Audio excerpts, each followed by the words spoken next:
16 de abril de 1945. Una mañana radiante de primavera en Alemania. Si observaras el sendero que abandona la ciudad de Weimar, presenciarías algo perturbador. Presenciarías una procesión, centenares de individuos, hombres luciendo trajes costosos y fedoras, mujeres con abrigos de piel portando carmín y tacones. Charlaban entre ellos, exhibían sonrisas, algunos hasta reían. Aparentaban dirigirse a un evento en jardines o al teatro de ópera. Constituían la élite de Weimar, los adinerados, los intelectuales, la aristocracia cultural germana. Pero no se dirigían a ningún festejo. Marchaban bajo amenaza de armas. Flanqueándolos por ambos lados marchaban soldados norteamericanos. Expresiones graves, uniformes manchados, dedos sobre los gatillos de sus M1 Garand. Los militares no sonreían.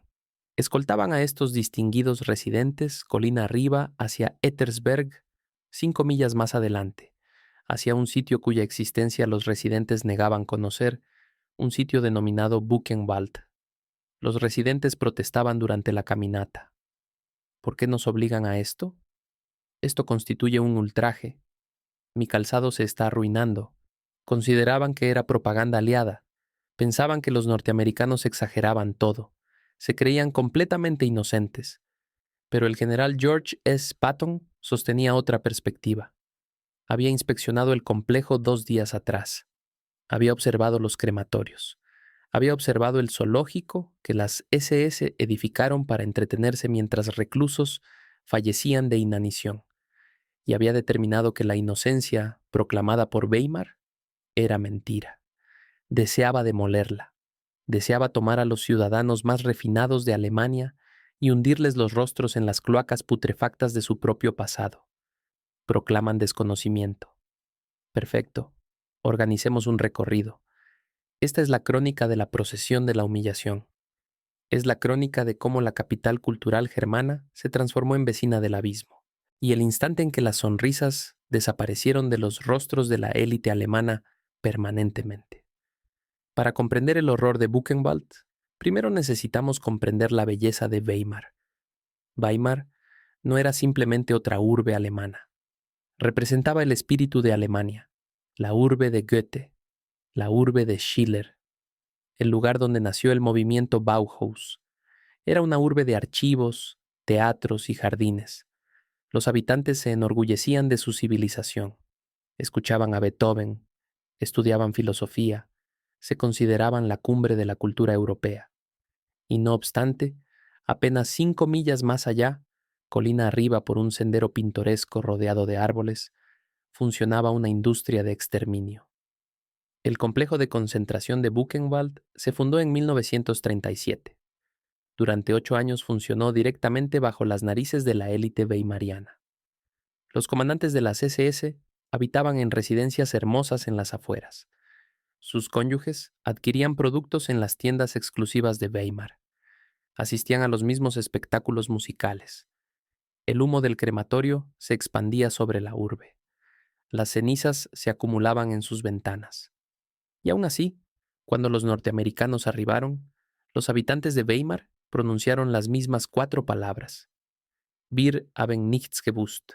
No teníamos conocimiento. Aseguraban que el humo provenía de una planta industrial.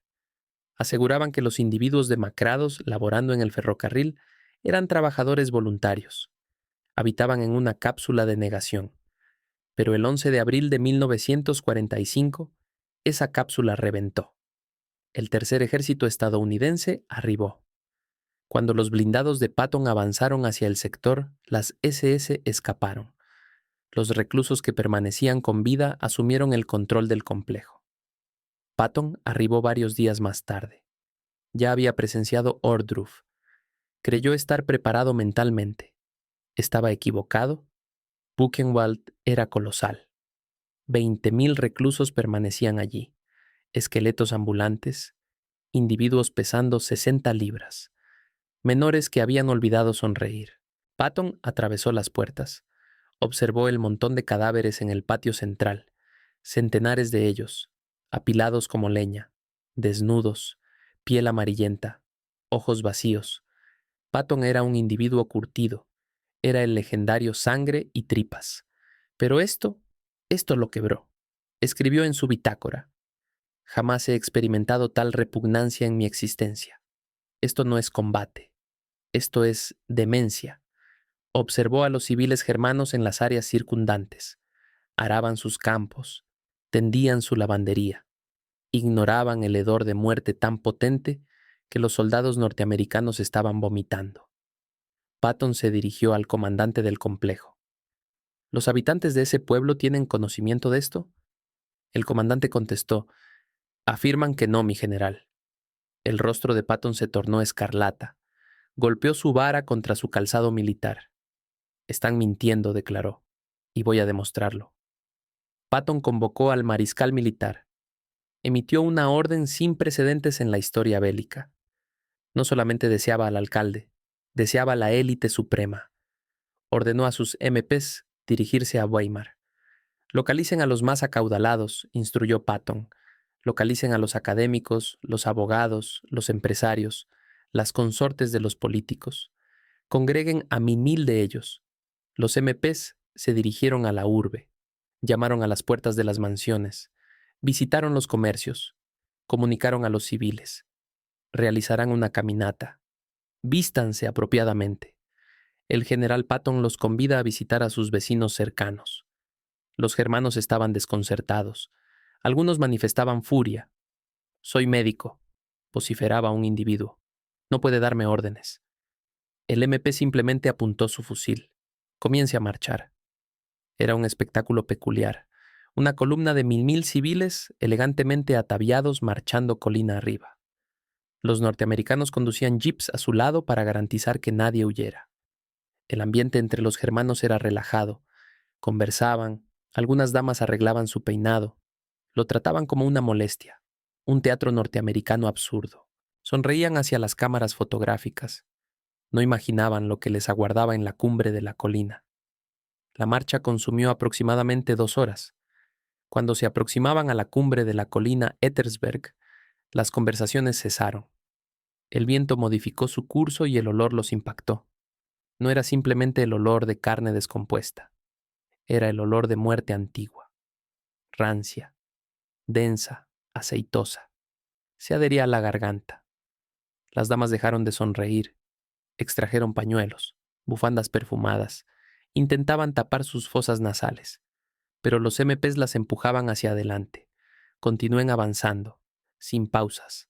Alcanzaron la entrada principal, la famosa puerta férrica de Buchenwald. La inscripción proclamaba: Jedem das Sein, a cada cual lo suyo, una cruel ironía nazi. Los civiles atravesaron la puerta y penetraron en el infierno. Lo primero que observaron fueron los reclusos, miles de ellos.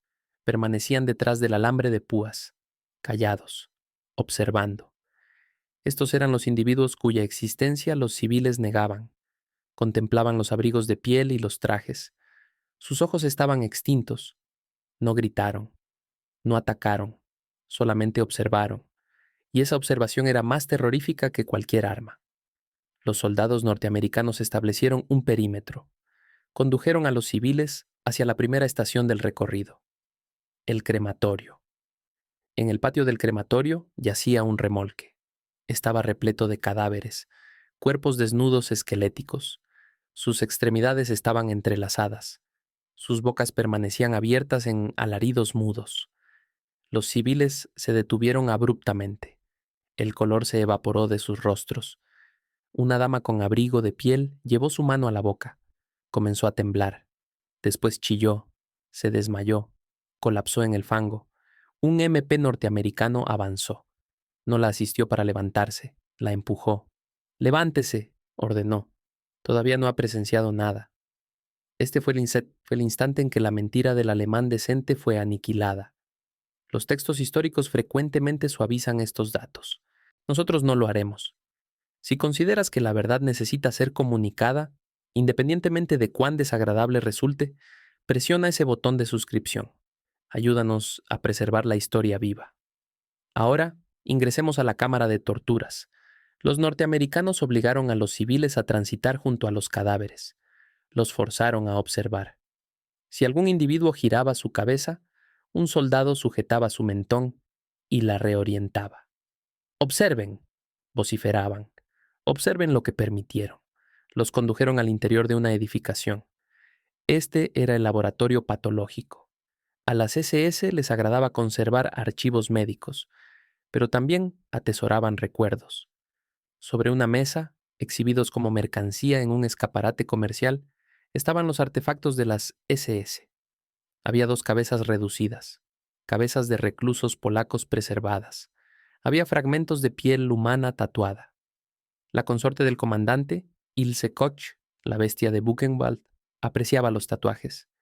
Ordenaba que reclusos con tatuajes interesantes fueran ejecutados para fabricar pantallas de lámparas con su piel.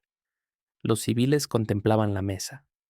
Los individuos en trajes lloraban abiertamente ahora. Algunos vomitaban en la esquina. Patton había ordenado esta exhibición. Deseaba que presenciaran que esto no era simplemente combate. Esto era perversión. Esto era maldad pura. Un oficial norteamericano permanecía junto a la mesa.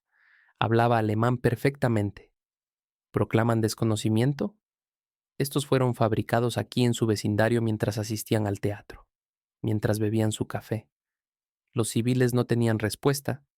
Su negación había sido despojada. Estaban desnudos en su culpabilidad. El recorrido prosiguió. Presenciaron el pequeño campo, la zona de cuarentena donde reclusos eran abandonados para fallecer de tifus. El hedor era tan insoportable aquí que incluso los soldados norteamericanos utilizaban máscaras. Pero a los civiles no se les permitieron máscaras. Debían respirarlo directamente. Un ex recluso, un esqueleto de individuo, caminó hacia un banquero germano elegantemente vestido. Apuntó un dedo tembloroso hacia él. «Te reconozco», declaró el recluso. Laboraba en la estación ferroviaria. «Te observé. Me observaste». Apartaste la mirada. El banquero se derrumbó. Cayó de rodillas. No tenía conocimiento. No tenía conocimiento, sollozaba. Pero nadie le creyó. Ni siquiera él mismo. Cuando el recorrido concluyó, los 1000 habitantes de Weimar estaban destrozados. Caminaron fuera de la puerta en silencio absoluto. Nadie conversaba. Nadie sonreía. El maquillaje de las damas estaba manchado con lágrimas. Los trajes de los caballeros estaban polvorientos. Caminaron de retorno colina abajo, de retorno a su hermosa urbe de poetas. Pero la urbe jamás se vería igual para ellos nuevamente. Cada vez que observaran la colina, presenciarían los cadáveres. Cuando Eisenhower tuvo conocimiento del recorrido de Patton, no lo reprendió. Expandió la orden. Comprendió que lo que Patton ejecutó fue esencial. Envió un comunicado a Washington y Londres. «Envíen a la prensa», ordenó. «Envíen a los congresistas. Envíen a los parlamentarios. Envíen a los editores periodísticos». Deseaba testigos.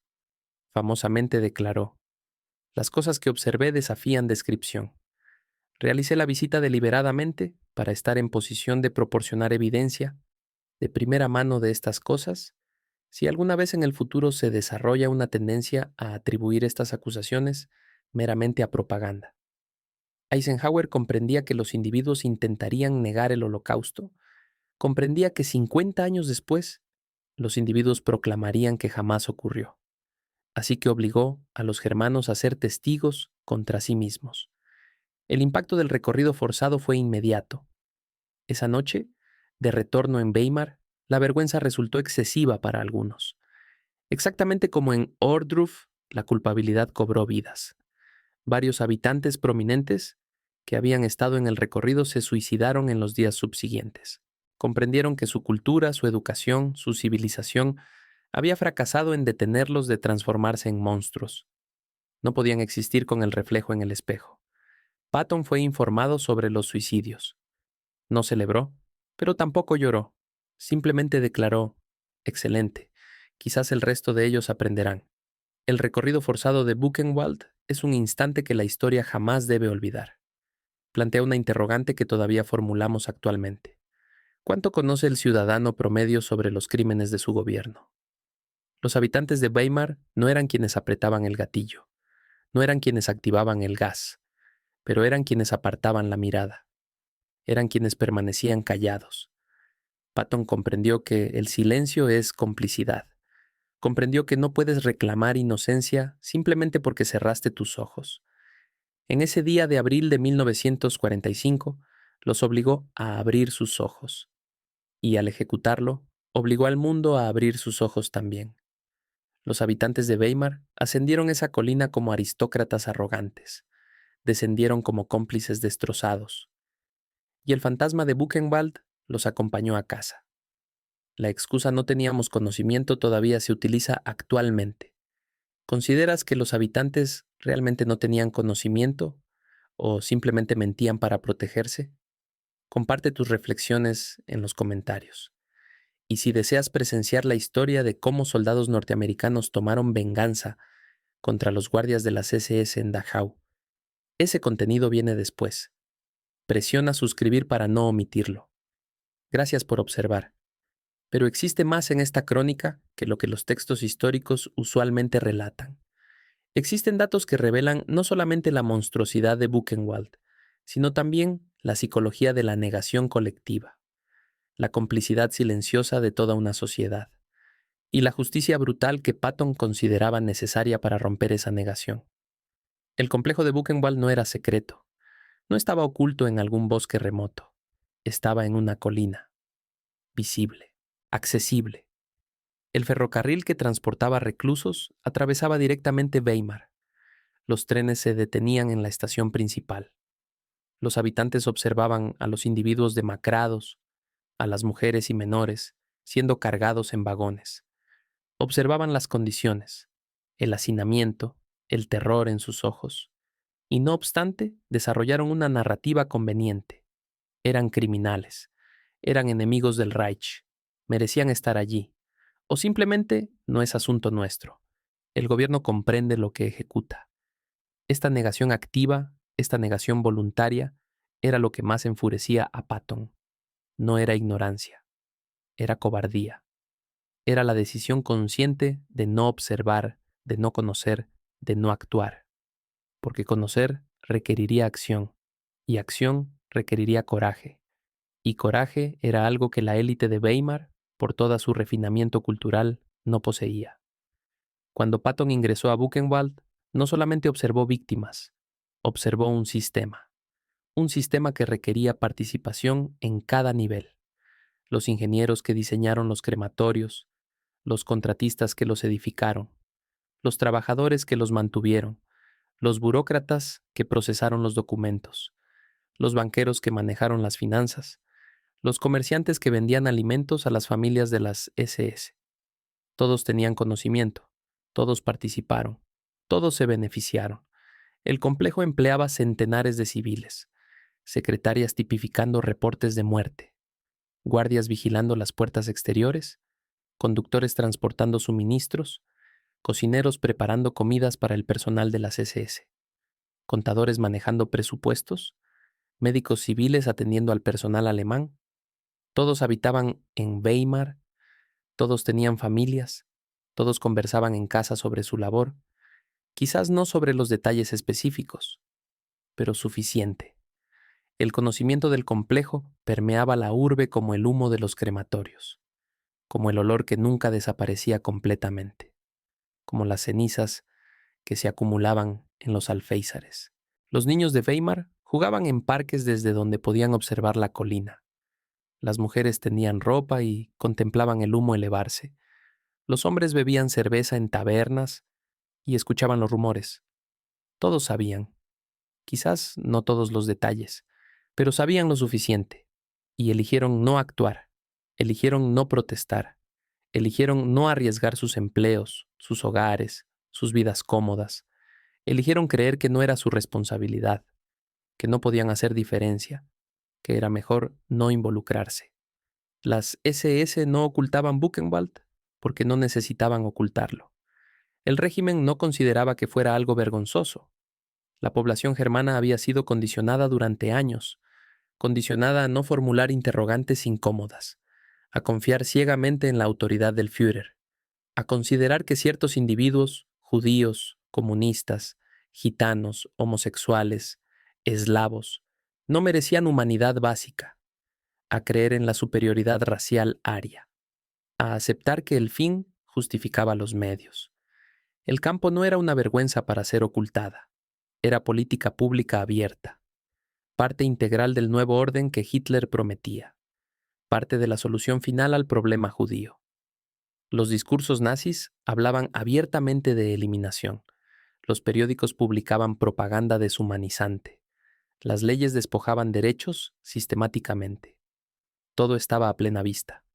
Pero después de la derrota, cuando los norteamericanos arribaron con sus tanques y su justicia, súbitamente todos reclamaban ignorancia total. Súbitamente todos eran víctimas también del régimen. Súbitamente nadie había apoyado al régimen voluntariamente. Nadie había asistido a los rallies. Nadie había saludado con Heil Hitler. Nadie había denunciado a sus vecinos judíos. Nadie había comprado en tiendas arianizadas. Todos habían sido forzados. Todos habían estado aterrorizados. Todos habían resistido secretamente en sus corazones. Esta metamorfosis instantánea de perpetradores entusiastas a víctimas inocentes enfurecía profundamente a Patton. Consideraba que era completamente deshonesto, profundamente cobarde, una mentira colectiva conveniente, y necesitaba ser confrontado directamente, sin misericordia, sin concesiones. El recorrido forzado fue su método brutal de confrontación, no con palabras elegantes o discursos moralizantes, no con propaganda aliada sofisticada, sino con evidencia física innegable y aterradora. Los cadáveres apilados no mentían sobre la realidad. Los reclusos supervivientes esqueléticos no mentían sobre el horror. Los crematorios todavía tibios no mentían sobre la escala industrial. Las pantallas de lámparas hechas de piel humana no mentían sobre la depravación.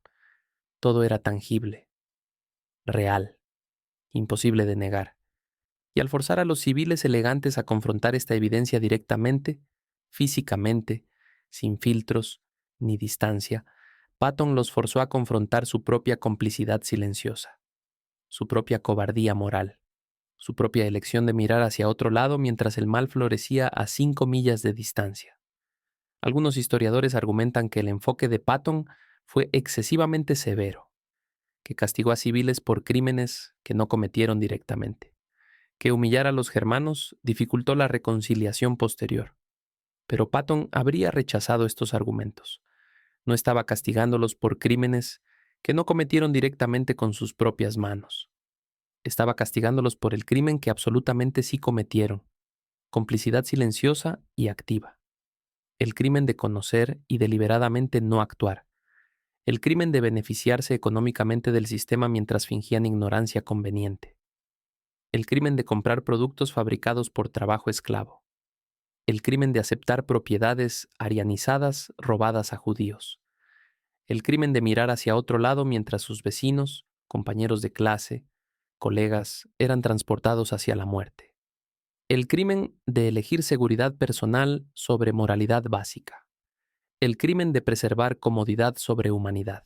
El crimen de silencio cómplice cuando el coraje moral requería voces elevadas. Y respecto a la reconciliación futura, Patton habría argumentado enfáticamente que la reconciliación real, duradera, genuina, solamente puede edificarse sobre fundamentos de verdad absoluta. Que permitir a los germanos evitar cómodamente su culpabilidad colectiva solo habría garantizado que repitieran los mismos patrones destructivos. Que esconder la verdad bajo alfombras diplomáticas solo permitiría que el veneno permaneciera. Que la única manera de asegurar que tal atrocidad jamás ocurriera nuevamente en suelo alemán era forzar una confrontación completa, brutal, innegable con exactamente lo que había sucedido, con exactamente quién lo permitió, con exactamente cómo una sociedad entera se volvió cómplice, sin excusas, sin justificaciones, sin mentiras reconfortantes. La historia le dio la razón. Los países que confrontaron sus crímenes de guerra directamente, como Alemania, se transformaron en democracias estables. Los países que evadieron su culpabilidad continuaron repitiendo patrones de autoritarismo y violencia. El recorrido forzado fue parte de ese proceso de confrontación. Fue brutal, fue humillante, fue traumático, pero fue honesto, y honestidad era exactamente lo que Alemania necesitaba en ese instante. Los habitantes de Weimar que participaron en el recorrido jamás lo olvidaron. Algunos pasaron el resto de sus existencias intentando explicarlo, justificarlo, minimizarlo. Otros se transformaron en activistas, dedicando sus existencias a garantizar que tal cosa jamás ocurriera nuevamente, reconociendo su culpabilidad e intentando expiarla. Pero absolutamente todos, sin excepción, fueron marcados por ese día, el día en que su inocencia proclamada fue destruida, el día en que fueron forzados a observar, el día en que el general Patton decidió que el precio de mirar hacia otro lado sería confrontar exactamente aquello de lo que habían apartado la mirada. Los habitantes de Weimar jamás olvidaron el recorrido, ni sus descendientes, ni sus nietos, porque ese día Patton no solamente documentó un crimen, documentó una lección, que el silencio tiene consecuencias, que la complicidad tiene costo y que proclamar ignorancia no absuelve culpabilidad. La historia del recorrido forzado plantea interrogantes profundas que continúan siendo relevantes actualmente. En cualquier sociedad donde crímenes ocurren a escala masiva, ¿cuánto conoce la población general? ¿Cuánto eligen no conocer? ¿En qué instante la ignorancia intencional se transforma en complicidad? Los habitantes de Weimar no eran monstruos malvados inherentemente. Ese es el punto más perturbador y aterrador. Eran individuos ordinarios, educados, cultos, refinados, apreciaban la música, leían poesía, valoraban el arte, y no obstante, habitaron junto a uno de los peores complejos de concentración nazis, y eligieron no observar.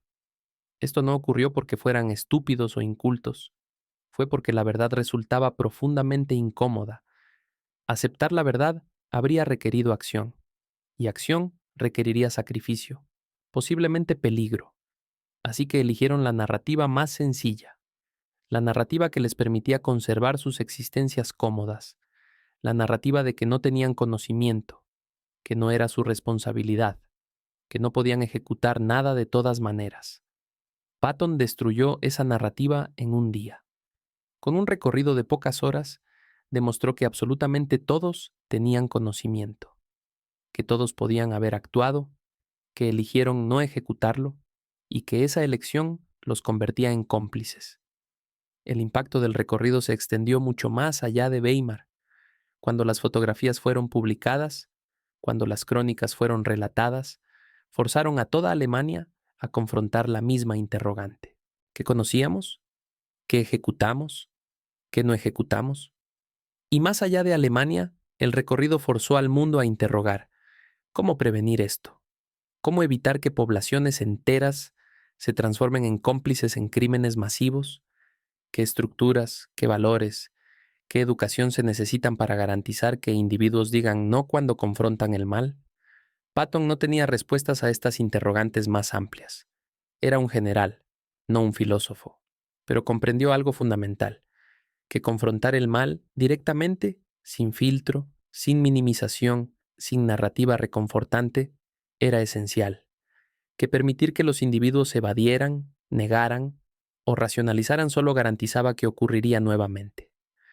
El legado del recorrido de Buchenwald se observa en cómo el mundo documentó atrocidades posteriormente, en cómo insistimos en testigos, en fotografías, en testimonios registrados, en evidencia física preservada. Todo esto proviene de la lección que Patton enseñó ese día en abril de 1945. No puedes permitir que la historia sea reescrita. No puedes permitir que los perpetradores se transformen en víctimas. No puedes permitir que cómplices reclamen inocencia. Debes forzarlos a confrontar lo que ejecutaron, lo que permitieron, lo que eligieron no observar. Los supervivientes de Buchenwald frecuentemente hablaban sobre el recorrido con sentimientos contradictorios. Algunos experimentaban satisfacción. Observar a los civiles germanos confrontar la realidad les proporcionaba sentido de justicia. Otros sentían que ningún recorrido, ninguna confrontación podía ser suficiente, que nada que los civiles experimentaran en unas pocas horas podía compararse con años de sufrimiento, pero casi todos reconocían claramente que el recorrido fue absolutamente necesario, porque sin él, los germanos habrían simplemente continuado adelante sin consecuencias. Habrían reconstruido sus existencias cómodamente, y en una generación habrían reescrito la historia convenientemente. Habrían proclamado que no fue tan grave, que ellos no tenían conocimiento, que no eran responsables. El recorrido hizo eso imposible. Creó un instante de verdad innegable, un instante donde la negación fue físicamente destrozada, donde habitantes de Weimar tuvieron que permanecer en medio de la evidencia y reconocer. Afirmativo, esto ocurrió. Afirmativo, estaba aquí. Afirmativo, teníamos conocimiento. Ese reconocimiento fue doloroso, fue humillante, fue traumático, pero fue necesario, porque solamente a través de reconocer la verdad puede una sociedad comenzar a transformarse. Alemania posterior a la guerra luchó con este legado durante décadas. Algunos individuos jamás aceptaron su culpabilidad. Mantuvieron que fueron víctimas también, que fueron engañados, que no tenían alternativa. Pero gradualmente, a través de generaciones, la verdad se arraigó. La verdad de que toda una sociedad había sido cómplice, que había elegido no observar, y que esa elección tenía consecuencias. El recorrido forzado de Buchenwald fue parte de ese proceso de verdad. Fue brutal, fue implacable, pero fue honesto. Y honestidad era exactamente lo que Alemania necesitaba en ese instante. Patton comprendió que la amabilidad habría sido crueldad, que permitir que los germanos evitaran confrontar sus crímenes solo habría perpetuado el mal, que la única manera de romper el ciclo era forzar confrontación total, sin concesiones, sin misericordia. Fue un cálculo severo, uno que no todos los líderes aliados estaban dispuestos a realizar, pero Patton, siendo Patton, no vaciló. Percibió lo que necesitaba ejecutarse y lo ejecutó, sin preocuparse por cómo se percibiría, sin preocuparse por cómo sería juzgado, solamente enfocado en garantizar que la verdad fuera conocida, que las víctimas fueran reconocidas y que los cómplices fueran forzados a observar exactamente lo que habían permitido. Los habitantes de Weimar, que sobrevivieron el recorrido, pasaron el resto de sus existencias procesándolo. Algunos se transformaron en activistas por derechos humanos. Otros cayeron en depresión. Algunos emigraron, incapaces de habitar en la urbe que los había traicionado tan profundamente. Otros permanecieron, sintiendo que tenían responsabilidad de recordar, de testificar, de garantizar que jamás fuera olvidado. Pero absolutamente todos fueron transformados. El recorrido no fue algo que pudieran abandonar atrás. Fue un punto de quiebre en sus existencias. Un instante que dividió todo en antes y después. Antes de que tuvieran conocimiento. Después de que fueron forzados a observar. Y esa fue exactamente la intención deliberada de Patton desde el principio. No pretendía que fuera una experiencia cómoda o tolerable. No pretendía que fuera un evento olvidable que se desvaneciera con el tiempo. Pretendía que fuera un trauma psicológico profundo que definiera una generación entera de alemanes, que rompiera permanentemente la complacencia cultural, que hiciera absolutamente imposible continuar con sus vidas como anteriormente, que los forzara a cargar el peso de la culpabilidad, que destruyera para siempre la ilusión de inocencia, que grabara en sus mentes las imágenes de los cadáveres apilados, que les recordara cada día lo que eligieron ignorar. En ese objetivo calculado y brutal, tuvo éxito completamente y devastadoramente. Los habitantes de Weimar jamás fueron los mismos individuos después de ese día. La urbe jamás fue la misma ciudad cultural. Su identidad como capital cultural de Alemania quedó manchada permanentemente. Y a través de su ejemplo doloroso, el mundo aprendió una lección vital sobre la importancia crítica de confrontar el mal directamente, sin mirar cobardemente hacia otro lado, sin negación conveniente, sin evasiones diplomáticas.